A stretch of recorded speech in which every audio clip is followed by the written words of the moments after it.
यारो, रिटायरमेंट के बाद आदमी की क्या वैल्यू होती है?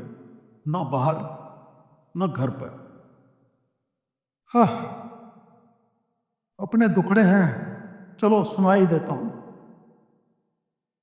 दोस्तों से जिक्र कर रहा हूं। यारो, मेरे घर के अंदर आने की जहमत मत उठाना। यारो, मेरे घर के अंदर आने की जहमत मत उठाना। आ भी जाओ तो घर के बाहर लगी वीडियो डोर बेल से अपना काम चला।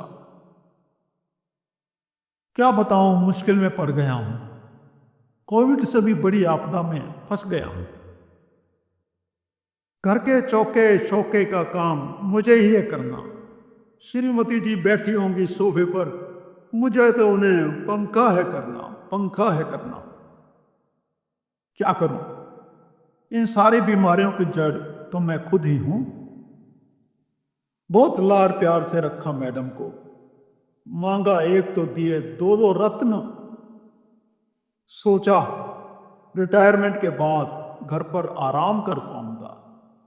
हर पहली तारीख की उसकी हथेली खुजलाती थी। हर पहली तारीख को उसकी हथेली खुजलाती थी। अब पेंशन के कुछ ही रुपये देख उसकी भौलें तन जाती। मैंने सुझाया उसको अपने अजूल फजूल खर्चे कुछ कम कर लेते हैं। 4 नौकरों में से आधों की छुट्टी कर देते हैं और तुम पार्लर किटियों का कर दो बाय बाय। थोड़ा सा काम जरूर बढ़ जाएगा, परंतु बाहरी दिखावे का भ्रम तो बना रहेगा। उसके हाव भाव देखकर लग गया था कुछ बड़ा होने वाला है। गुस्सा उसका सातवें आसमान पर चढ़ गया और ज्वालामुखी के अंगारों की तरह उसका चेहरा तमतमा गया। एक दिन मेरी बताई प्लान पर 50% असर हो गया। आधे नहीं सारे नौकर बाहर कर दिए। आधे नहीं सारे नौकर ही बाहर कर दिए और अपने पार्लर और किटियों को वैसा ही रहने दिया। कहने लगी, बड़े प्यार से अंदर के काम तुम कर लेना, बाहर के काम जैसे किट्टी विट्टी भी चालू रहेगी, इस तरह घर की शान शौकत भी बनी रहेगी। खर्चों पर बेशक होगा थोड़ा सा प्रहार, थोड़ा सा प्रहार। कुछ समय बीता इस समाधान से, कुछ समय बीता इस समाधान से और सूचना ये आई कि सौली साहिबा पधार रही हैं विदेश से। पर आने की तारीख नहीं बताई। श्रीमती को तो अब करंट सा लग गया।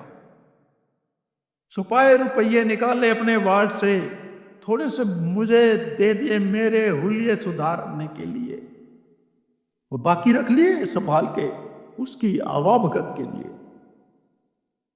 एक दिन खुद चली पार्लर और किट्टी पर और मैं पहुंचा नाई के द्वार।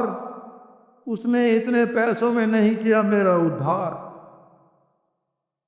अभी ले देकर पहुंचा ही था घर पर एक खोटे सिक्के की तरह, अपने लुक को बिना बनाए बिना करवाए सुधार। और ये क्या, सौली साहिबा की दस्तक पड़ गई वीडियो डोरबेल पर।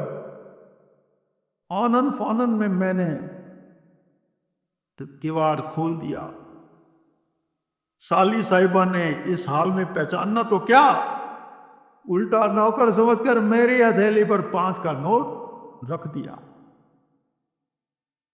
बाहर से सामान अंदर लाने का आदेश भी कर दिया। इतने में गुलफाम बने श्रीमती जी आटम की खुले द्वार से। गले मिले दोनों एक दूसरे की करी दिल भर के पड़ताल। थोड़े से समय के उपरांत जीजी से जीजे का नंबर आया।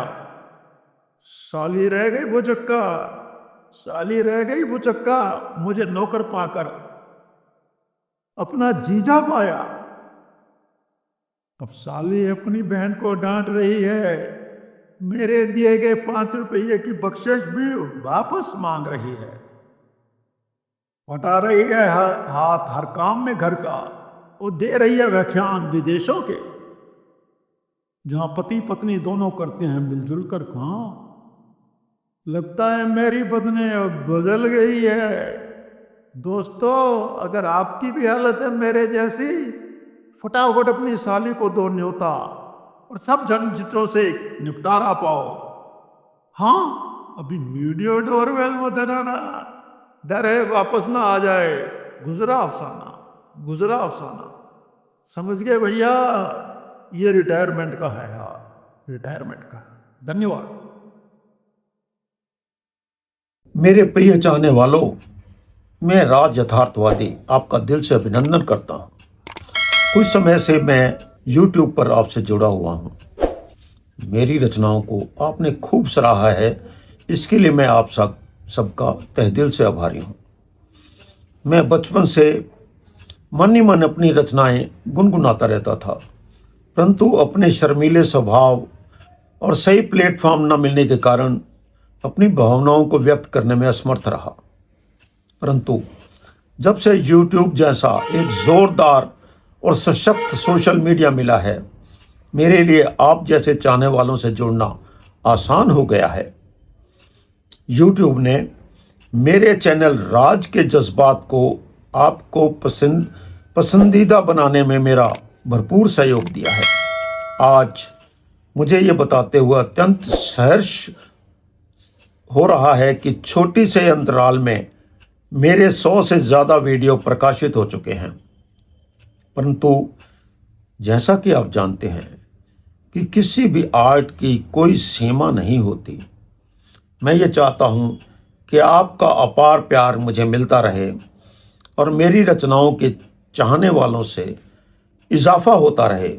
इसलिए आपसे मेरा यह विनम्र अनुरोध है कि आप मेरे चैनल को सब्सक्राइब और लाइक करने के साथ साथ इसे अपने दूसरे ग्रुप और नज़दीकी दोस्तों को शेयर करना न भूलें।